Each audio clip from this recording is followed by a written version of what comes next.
네, 벌써 끝나면 안 되는데 좀 더 있으면 좋겠는데 아쉬움이 많이 남습니다.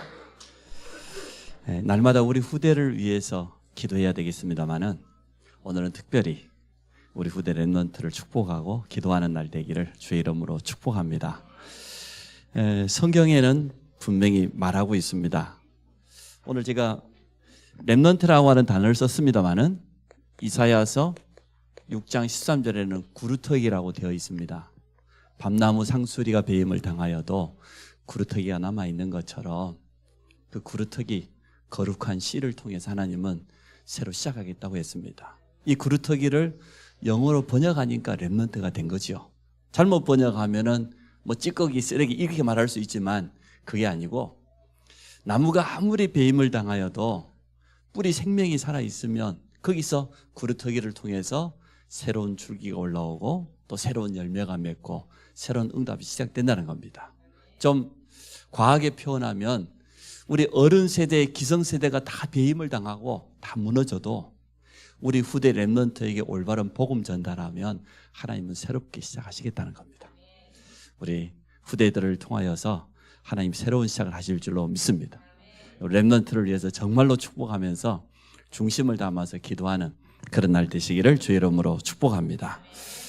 성경에 보니까 이 렘넌트 구루터기를 통해서 하나님의 새로운 시작을 하셨습니다. 증거들이 성경 속에 분명히 있습니다. 많은 증인들이 있겠습니다만은 그 성경 가운데서 7명의 렘넌트입니다. 오늘 이 중심으로 제가 설교를 준비했는데요. 창세기의 인물 요셉, 출애굽기의 주인공 모세. 물론 주인공은 오실 메시아 예수 그리스도인데 주역으로 쓰임받은 사람이죠. 사무엘과 다윗, 그 다음에 엘리야와 엘리사와 이사야, 그리고 전도자 바울까지 더 많은 증인들이 많이 있겠습니다만은 이 7명의 믿음의 사람들 렘넌트가 일어났을 때에 그 시대의 모든 재앙, 모든 문제가 해결되었습니다. 우리는 잘 알고 있습니다. 한 번도 빠짐없이 하나님의 말씀 가진 언약 잡은 후대들이 일어나면 시대 문제를 해결했어요. 모든 재앙을 다 끝내는 그러한 증거들이 성경 속에 있습니다. 성경에만 있는 게 아니고 우리도 마찬가지죠. 우리 가정 안에 올바른 후대가 자라나면 우리 가정은 새로운 시작이 되는 겁니다. 우리 교회의 희망도 여기 있는 우리 후대들에게 있습니다. 근데 우리나라가 위기예요. 어제 TV 보니까 서울대학교 교수가 나와서 설명을 하는데 앞으로 25년이 지나고 2050년이 되어지면 우리나라에서 가장 많은 가정은 1인 가구, 한 사람이 한 가정이라는 거예요. 결혼 안 해요. 그게 제일 많은 가구를 이룬다는 거예요. 두 번째가 뭐냐? 2인 가구. 결혼했는데 애 낳지 않아요. 부부만 있어요. 그리고 세 번째가 아이 한 명 낳는 3인 가구. 여기 있는 우리 유일이처럼 동생이 있고 동생이 3명이나 있잖아요. 엄마 아빠 있고 이게 정상적인 가정이잖아요. 근데 2050년이 되면 정상적인 가정은 눈을 씻고 찾아봐도 찾기 어렵다. 그렇게 돼가는 25년 멀지 않습니다. 제가 안성에 온 지 지금 21년 됐습니다. 25년 금방 지나갑니다. 여기 있는 우리 어린 렘넌트 같으면 25년 되면 막 결혼하고 아이 낳고 그럴 시기인데 우리나라의 가정이 위기를 맞이했어요. 너무나 틀린 소리를 많이 들었어요. 결혼하면 힘들다. 애 낳으면 정말로 고생한다. 너무나 틀린 생각들이 각인돼 가지고 결혼 안 합니다. 연애도 안 합니다. 아이도 안 낳습니다. 렘넌트 사람 따라하세요. 생육하고 번성하고 땅에 충만하라. 누구 말씀이에요? 특히 우리 대학 청년들 날마다 벽에다 붙여놓고 각인시키세요. 하나님이 내게 말씀하시기를 내게 하나님의 형상을 주사 하나님과 함께하게 하셨는데 주신 축복이 뭐냐? 생육하고 번성하고 땅에. 근데 혼자 있는데 무슨 충만이 되겠어? 무슨 번성이 되겠어? 결혼했는데 애 안 낳는데. 하나님 말씀과 정면으로 반대되는 사상입니다. 저는 100% 사단의 전략이라고 봅니다. 너무나 뛰어난 지식인들이 앞에 서서 하는 말이 틀린 말이라고 생각합니다. 하나님의 말씀만 맞습니다. 전문가들의 소리 거의 틀립니다. 여러분들 그런 소리 듣지 마세요. 나는 생육하고 번성하고 땅에 충만할 것이다. 아멘. 그걸 오늘 가슴속에 딱 담고 가요. 여러분 책상에다 딱 붙잖아. 복음으로 나는 하나님의 능력으로 생육하고 번성하고 땅에 충만하고 땅을 정복할 것이다. 그게 하나님이 주신 약속입니다. 두 번째, 사실 우리 어릴 때 모든 것이 결정됩니다. 우리의 영적인 상태, 믿음, 어릴 때 들어가면 평생 갑니다. 우리의 건강, 어렸을 때 식습관, 운동, 우리의 성격, 우리의 체질, 어릴 때. 지금 어른들 가운데 조금씩 응답받고 있고 좋은 장점 가지고 있는 거예요. 거의 어릴 때부터 들어가기 시작했어요. 세상 사람은 말해도 3살 버려서 8까지 간다고. 근데 지금 응답받지 못하고 있는 분들, 많은 어려움 당하고 있는 분들, 과거로부터 그게 쌓여서 오늘 결과가 왔어요. 과거가 없는 오늘은 있을 수 없습니다. 그래서 우리 후대들이 참 중요해요. 여러분이 지금 어렸을 때 하나님의 말씀, 복음이 딱 들어가고 예배 드릴 수 있고 기도할 수 있다. 그러면 끝난 거예요. 그럼 이 어릴 때 이 결정이 되는데 가장 큰 영향을 주는 사람이 부모요 가정입니다. 제가 이상한 말 한번 해볼게요. 목사님이 어릴 때 밖에서 친구들하고 싸웠다. 막 코피가 터졌다. 그럼 부모님들이 만나면 서로 미안하다고 사과했어요. 미안합니다. 우리 아이가 잘못했어.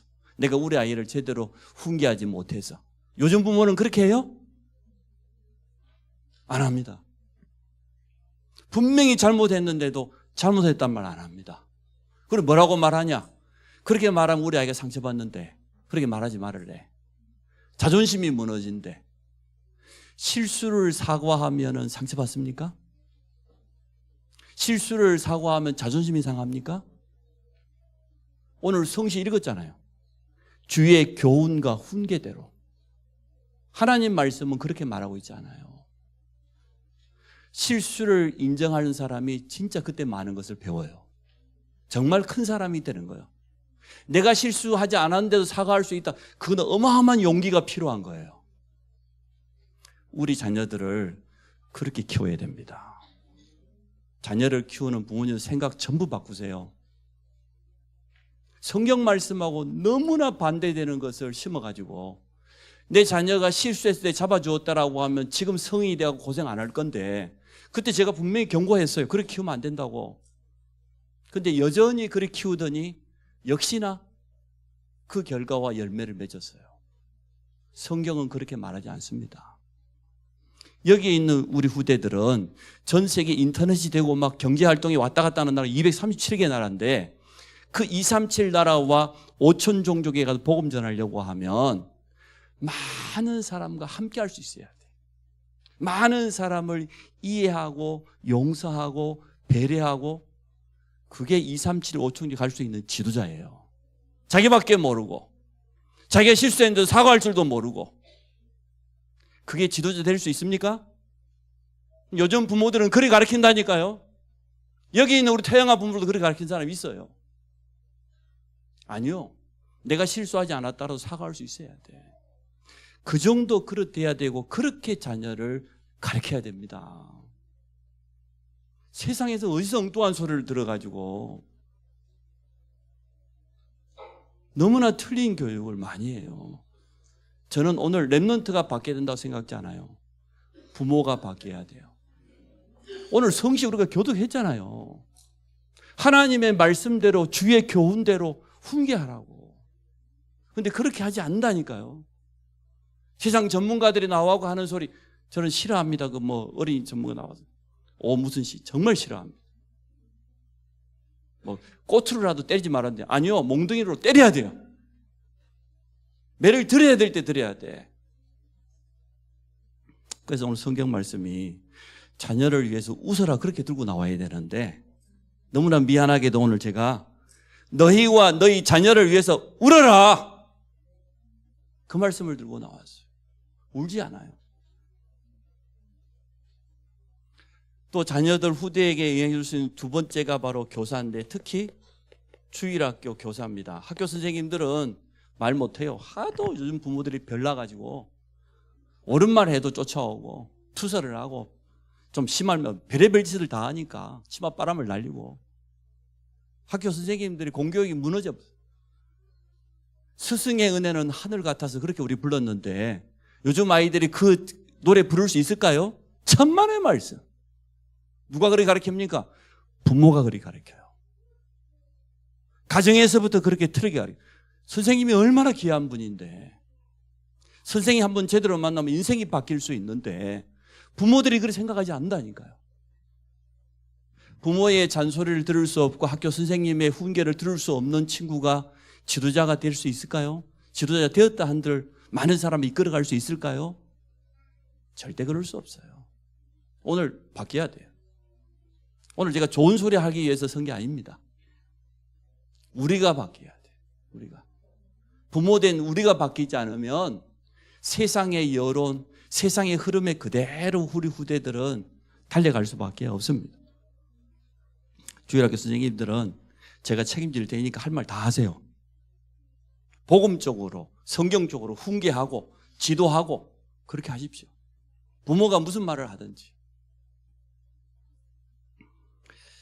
왜냐 그러면 성경을 한 군데 예를 들어 들어볼게요. 오늘 우리 성시교독에도 나왔습니다마는 자녀를 갖다가 장사의 수중에 있는 화살과 같다 이렇게 표현했습니다. 화살은 스스로 날아갈 수 없습니다. 장수가 쏘아줘야 됩니다. 그런데 화살은 그 방향도 스스로 정할 수 없습니다. 부모는 누구냐? 화살을 쏘는 장수와 같아요. 오른쪽으로 쏘면 오른쪽으로 가요. 왼쪽으로 쏘면 왼쪽으로 가요. 우리 자녀들을 믿음으로 키우면 믿음으로 자라요. 그래서 자꾸만 세상 지식 가지고 세상 방법 가지고 인본주의 쓰면 그렇게 자라요. 오늘 서론에 제가 할 말은 이제 다 했습니다. 오늘 우리가 구루터기 랩넌트 주일인데 어릴 때 들어간 것이 다다. 지금 여러분이 응답받고 있는 거 좋은 장점, 어렸을 때 거의 들어간 것이다. 반대로 내가 지금 어려움 당하는 거, 내가 영적인 문제로 고통당하는 거 어릴 때부터 오래된 것이다. 미안하지만 어른들은 바뀌기 어렵다. 희망을 줘야 되는데 잘 안 바뀌니까 늘 말씀 속에 있어야 돼요. 늘 기도 속에 여러분 있으시기 바랍니다. 랩런트들 지금 들어가면 돼요. 여러분 이제 언약 잡으면 믿음 회복하면 여러분 미래는 완전하게 바뀌게 되어 있습니다. 시간이 없으니까 7명의 랩런트를 가지고 하는데 간단하게 넘어가도록 하겠습니다. 제일 첫 번째가 태영아. 유아 시기, 젖 먹는 시기지요. 태중에 있을 때부터. 그래서 제가 모세를 예를 들었습니다. 태영아 시기에 언약을 전달하고 언약을 각인시켜라. 여러분 모세가 태어난 시대가 어떤 시대인 줄 압니까? 이스라엘 백성이 원래는 요셉을 통해서 응답받고 야곱의 70가족이 애굽에 내려갈 때는 환영받았습니다. 특별한 대우받았습니다. 요셉이 떠난 이후에 후대들에게 언약 전달에 실패했어요. 어떻게 되었습니까? 애굽의 노예가 되어버렸어요. 지금도 마찬가지입니다. 여기 있는 우리 후대들에게 정확한 복음이, 믿음이 전달되지 않으면 세상 나가면 불신자의 종노릇하고 세상에 노예됩니다. 그런데 이때 이 모세의 부모의 이름이 아므람과 요게벳인데 이 부모가 결단을 한 거예요. 어떻게 결단했냐? 자녀에게 틀림없이 언약을 전달하겠다고 결단하게 된 겁니다. 어린 모세 젖먹이면서 다른 건 말하지 않았습니다. 우리 민족은 노예가 아니다. 하나님께서 우리 조상 아브라함을 부를 때 우리에게는 약속된 땅이 있다. 가나안 땅. 거기서 오실 메시아, 우리를 구원하실 그리스도를 기다리라고 했다. 이 언약을 젖먹이면서 모세에게 계속해서 각인시킨 거예요. 그러니까 어떻게 됐습니까? 모세가 나이가 80세가 되었는데 그때 호렙산 떨기나무 가운데서 그 불꽃 가운데서 하나님의 음성을 들었어요. 하나님께서 모세를 부르셨어요. 모세야, 모세야, 내 백성을 데리고 나가라. 어릴 때부터 엄마가 젖 먹이면서 늘 했던 그 말, 가나안 땅, 오실 메시아, 우리 인생의 모든 문제를 해결하실 예수 그리스도 오실 그 약속의 땅, 거기로 가라. 이 말을 듣는 순간 모세는 금방 깨달았어요. 왜? 어릴 때 들었으니까. 어릴 때부터 각인되었으니까. 출애굽의 지도자가 되었습니다. 모세를 통해서 놀라운 기적이 일어났습니다. 6월절 어린 양 피 바른 날 저주가 끝나버렸어요. 6월절 어린 양의 피 바른 자들은 홍해도 건넜어요. 자, 우리 태영아, 유아 어린아이들에게 가장 먼저 해야 될 거, 세상에 다른 것이 들어가기 전에, 틀린 소리가 들어가기 전에 언약을 각인하기를 축복합니다. 우리 태영아 부모님들, 내가 정확한 언약 가지고 있으면 우리 자녀에게 전달할 수 있습니다. 두 번째입니다. 유치 시기, 우리 성교원 있잖아요. 영적 사실, 특히 그 가운데서도 예배의 비밀이 분명히 심겨져야 돼요. 어렸을 때에. 오늘 사무엘을 예를 들었는데요. 사무엘의 엄마 이름이 한나인데 한나가 틀린 기도를 계속했어요. 하나님, 우리 남편에게는 내가 첫 번째고 또 두 번째, 또 부인, 그때는 부인이 2명, 3명 있을 수가 있으니까요. 부인이 2명인데 두 번째 이 부인은 아이를 계속 잘 낳아요. 자기는 아이를 한 명도 못 낳았어요. 당연히 하나님께 기도했겠죠. 하나님, 나에게 아이를 주세요. 내게 아들을 주십시오. 아무리 기도해도 응답이 없는 거예요. 기도 응답이 빨리 없을 때는 기도 제목을 점검해 봐야 됩니다. 한나가 기도하다가 깨달았어요. 야, 나만 아들이 없지 이스라엘에는 얼마나 많은 아이들이 있냐. 그 많은 아이들이 있는데 하나님의 마음을 시원케 할 나시린이 없구나. 오직 하나님께 쓰임받을 수 있는 일꾼. 그래서 기도 제목을 바꿨어요. 하나님, 혹시 내게 아들을 주시면 나시린으로 평생 여호와께 드리겠습니다. 하나님이 기뻐가지고 당장 응답하셨어요. 그럴 수밖에 없지요. 하나님의 마음에 맞는 기도 제목은 응답이 빨리 올 수밖에 없습니다. 응답이 더뎌질 때는, 빨리 오지 않을 때는 여러분의 영적 상태와 함께 기도 제목을 빨리 점검해 봐야 됩니다. 하나님께서 아들을 주셨는데 그 아들 이름이 사무엘입니다. 자, 여기서 엘은 하나님을 의미해요. 사무란 말은 무슨 말이냐? 응답하셨다. 우리의 기도를 들으셨다, 그 뜻이에요. 하나님이 내 기도에 응답하셨다, 그 뜻이 사무엘이에요. 한나가 하나님 앞에 나신으로 드리겠다고 하는 그 기도에 하나님이 응답하셔가지고 사무엘이라고 하는 아들을 주었는데 어떻게 됐습니까? 사무엘을 통하여서 이스라엘에 미스바 운동이 일어난 겁니다. 미스바 운동의 키는 뭐냐? 오직 여호와 하나님께로 돌아와라. 지금까지 너희가 섬기던 바알과 아스타롯 모든 우상을 다 버려버리고 전심으로 여호와께 돌아와라. 오직 하나님만 섬겨라. 그랬더니 말이요, 하나님이 얼마나 기뻐했던지 그때까지 이스라엘이요 블레셋을 통하여서 끊임없이 전쟁이 일어나고 재앙이 찾아오고 고통이 계속되었는데 끝나버렸어. 사무엘이 선절이 있는 동안 성경에 보니까 전쟁이 그쳤다라 그랬고요. 사무엘이 하나님께 기도하는 기도가 하나도 땅에 떨어지지 아니하고 100% 응답받았다고 했어요. 사실은 어린 사무엘이 대제사장 집에 가서 자랐는데 그때 대제사장 엘리는 하나님의 말씀도 끊어지고 이상도 끊어지고 영적으로 너무나 이상한 시대였어요. 그래도 괜찮다. 정말로 우리 렘넌트가 제대로 기도한다고 하면, 진짜 예배 속에 있다고 하면 하나님은 정확한 언약을 주실 줄로 믿습니다. 그 렘넌트들 오늘 마음속에 담으세요. 이렇게 7명의 렘넌트를 응답받았구나. 세 번째입니다.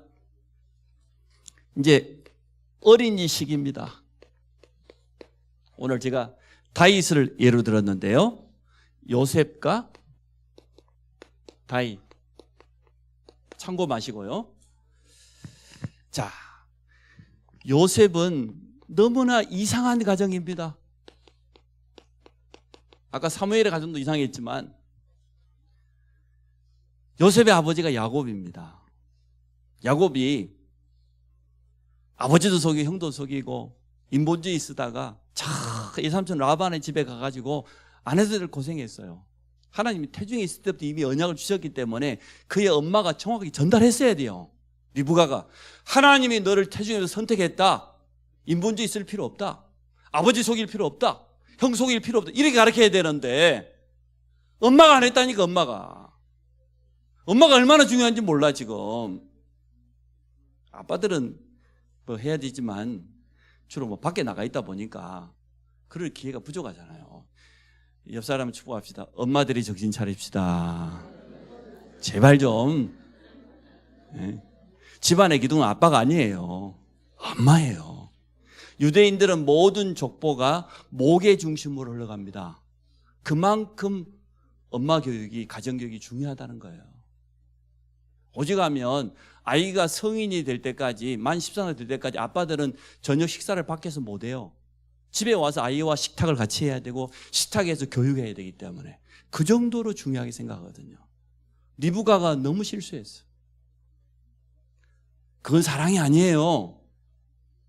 야곱을 편애했는데 그건 사랑 아니에요. 왜곡된 사랑이에요. 리브가가 좀만 정신 차렸다라고 하면 이런 일이 안 일어났을 건데, 야곱이 21년 동안 이삼촌 라반 집에 가서 또 인보지 쓰잖아요. 자기 마음에 드는 여자.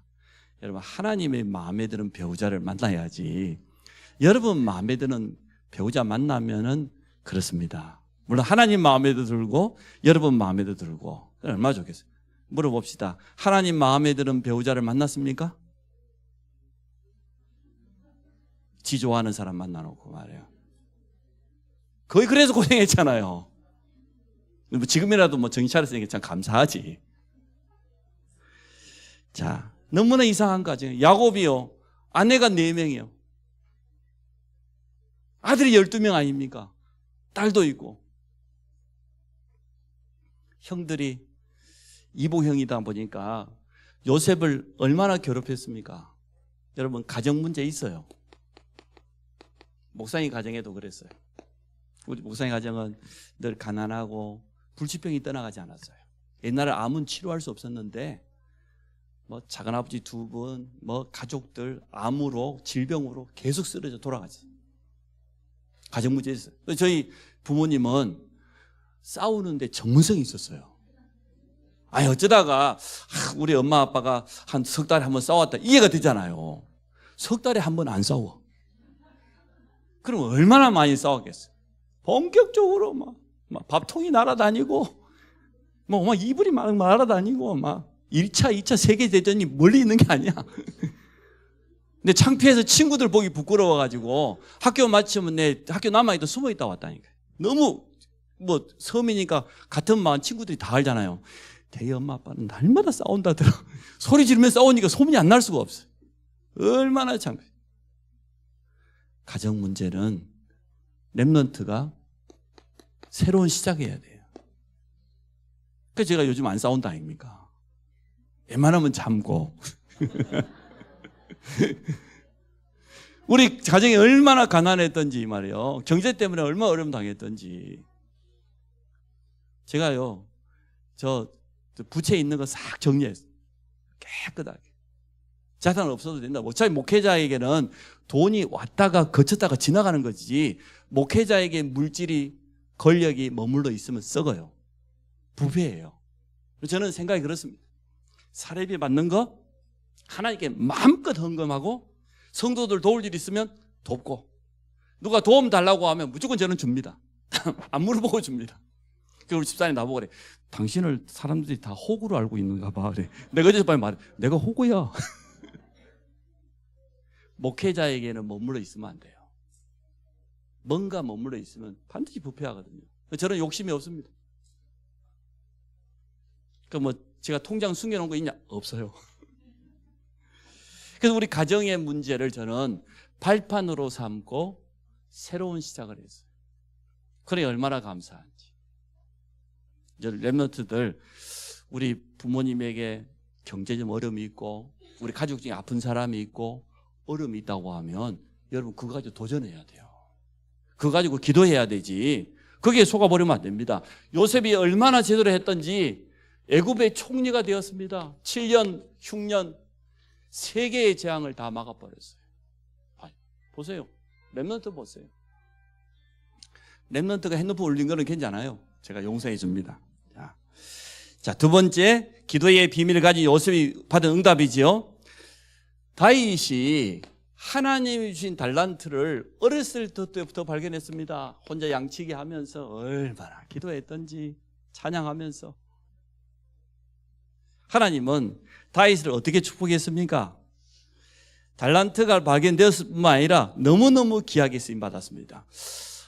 여기 있는 우리 예를 들어 청소년, 대학 청년 중에 나는 아직 달란트가 정확히 발견 안 됐다 그러면 세 가지를 적어. 첫째, 나는 복음의 말씀이 정확히 준비되었나? 두 번째, 나는 예배와 함께 기도의 비밀을 누리고 있는가? 세 번째, 나는 누구를 만나도 복음 전할 수 있는 전도 메시지가 있는가? 세 가지 준비해. 한번 점검해 보세요. 내가 그 세 가지가 준비됐는데 달란트가 안 나왔다? 그럴 리가 없습니다. 틀림없이 복음이 확실하고 예배와 기도의 비밀이 있고 누구를 만나도 전도할 수 있는 준비가 되어지면 그 사람에게는 하나님 주신 달란트 분명히 나와요. 다윗이 그랬어요. 다윗은 이 세 가지가 다 준비되었습니다. 양 한 마리 잃어버리지 않을 만큼 전문성을 가지고 있었습니다. 그래서 사무엘 선지자가 와가지고 다윗에게 기름을 부었죠.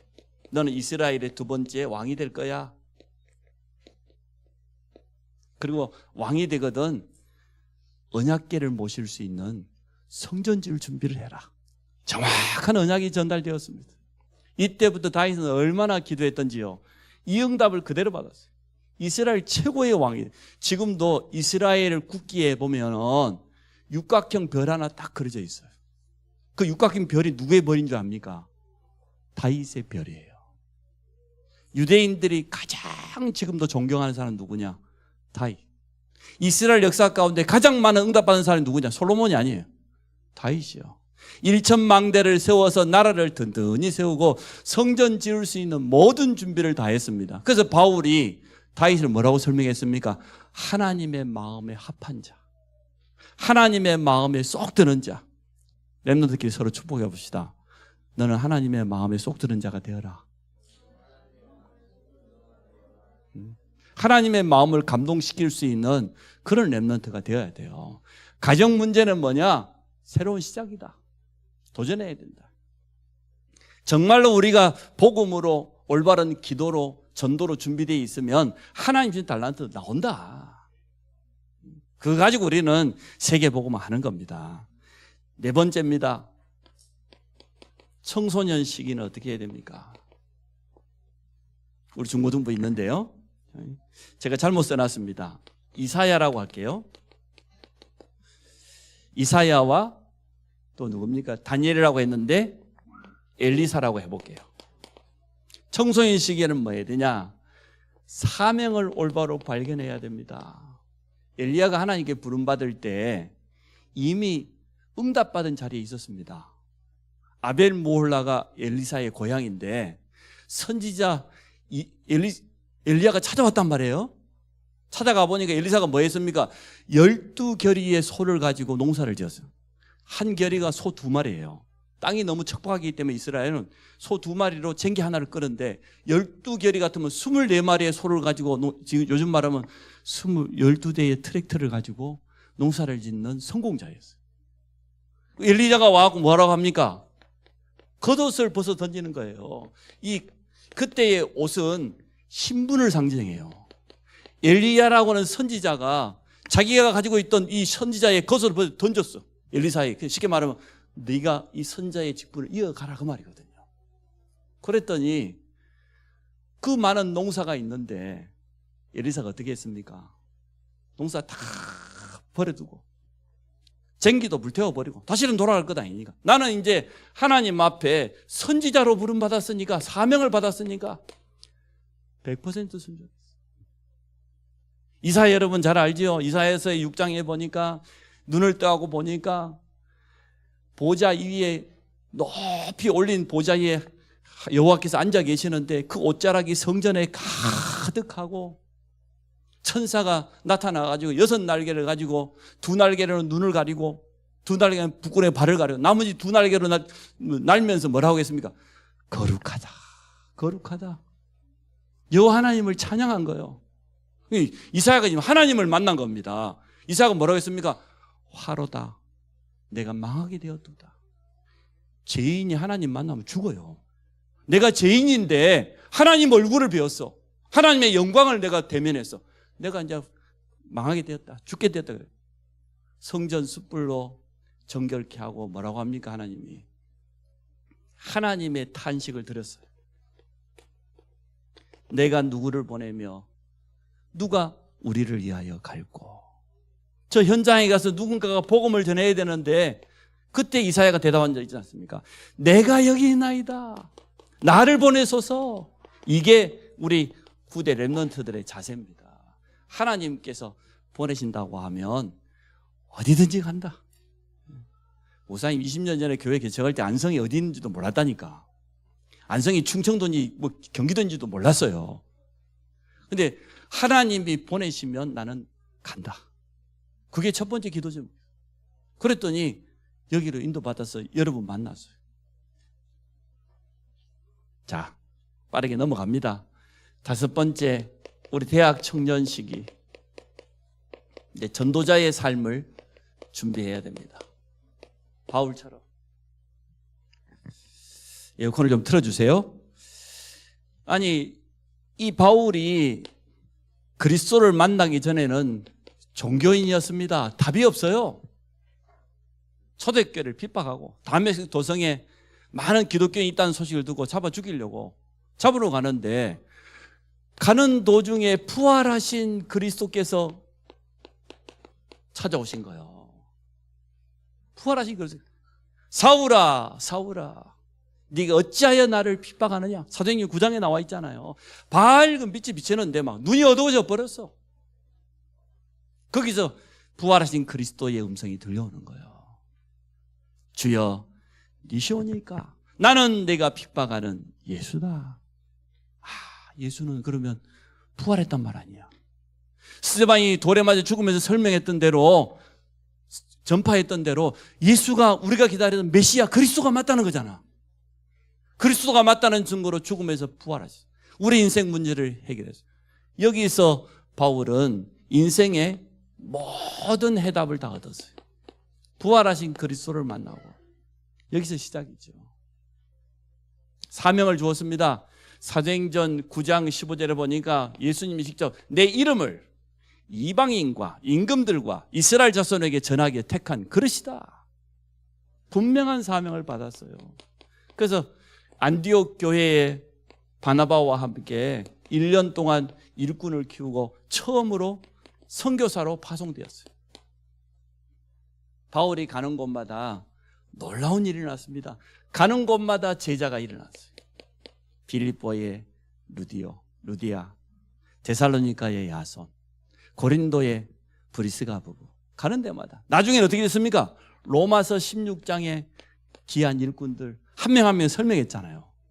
베베, 보호자, 브리스가 아굴라 부부, 동역자, 나와 온 교회를 돌봐주는 식주인 가이오, 친척 같은 자, 가족 같은 자, 하나님께 인정받는 자, 한 명 한 명씩 영적인 별명을 붙여가지고 로마 심장 일꾼들을 소개합니다.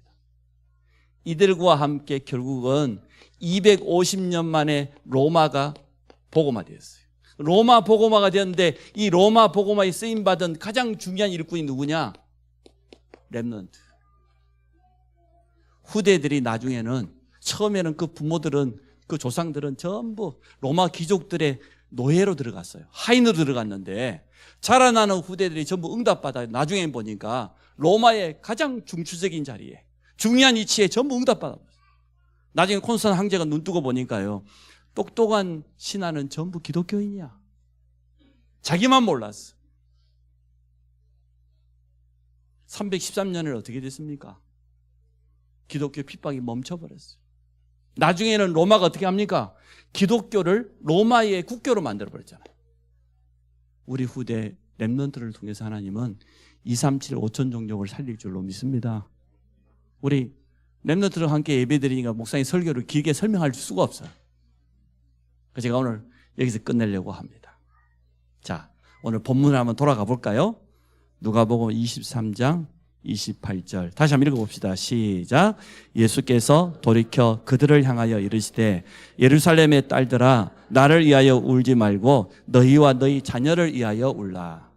예루살렘의 딸들아, 구원받은 백성아, 구원받은 엄마들아, 그 말이에요. 예루살렘의 딸들아, 나를 위하여 울지 말고. 주님은 십자가 지시기 위해서 오셨어요.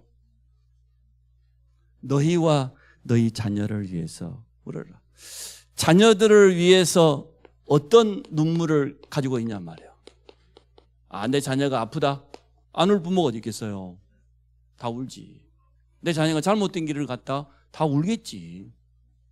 그런 눈물을 말하는 게 아니에요. 진짜 자녀에게 언약 전달하기 위해서 울어봤냔 말이죠. 올바로 하나님 주신 사명을 전달하기 위해서 진짜 우리 교사들이 울어봤냐. 교사들도 영적인 부모니까 울어봤냐 말이에요. 렘넌트를 위해서. 무엇 때문에 울어봤습니까? 내 자녀가 안 되는 것 때문에, 어려운 것 때문에, 아픈 것 때문에. 그것 때문에는 다 울어요. 우리 주님이 지금 그런 눈물을 울으라는 건 아니잖아요. 어릴 때 들어간 것은 평생 가는데 너 여여린 자녀에게 언약 전달하기 위해서 정말로 울어봤냐 말이죠. 쉽게 말하면은 너희 자녀를 위해서 진짜 기도했냐 그 말이에요. 너희 자녀를 위해서 기도해라 그 말이에요. 서론에 좀 심하게 표현했습니다. 요즘 부모들 가지고 있는 생각 다 바꿔야 돼요. 비복음적이라, 비성경적이라, 어디서 잘못 들어가지고 너무나 틀린 가치관을 아이들에게 심어주고 있어요. 벌써 성인이 됐는데 우리 아이가 잘못, 부모들 책임이 거의 대부분입니다. 본인도 잘못했지만 그렇게 은연중에 가르쳤어요. 뭐 자녀가 힘들다, 자녀 때문에 어렵다, 전부 틀린 생각입니다. 목사님은 지금도 후회합니다. 저는 3명만 낳은 것이 제일 후회돼요. 뭐 전도 못한 것도 후회되지만 내가 왜 그때 개척할 때 아무리 말해 4살, 2살, 1살이었지만 성도는 한 가정밖에 없지. 그래도 말이야 그때 네 입을 넓게 열라. 내가 채우리라. 생육하고 번성하고 땅에 충만. 이게 언약을 붙잡고 매일 기도했어야 되는데 제일 후회돼요. 그래서 우리 대학 청년들, 자라는 렘넌트들, 나는 무조건 5명 낳는다. 목사님이 왜 이렇게 이야기한 줄 알아요? 앞으로는 1인 가구라니까. 1인 가구. 애 1명도 없는 2인 가구. 결혼을 해서 다행히 애 안 낳아요. 그게 절반이 넘는 시대가 곧 다가와요. 그 하나님 말씀하고 맞습니까? 아닙니다. 결혼이 너무 힘든 거예요? 아이를 낳는 게 고통이에요? 자녀를 양육하는 게 그렇게 스트레스 받는 일입니까? 자녀가 주는 기쁨이 얼마나 큰데 어떻게 성경을 그렇게 거꾸로 말을 해요?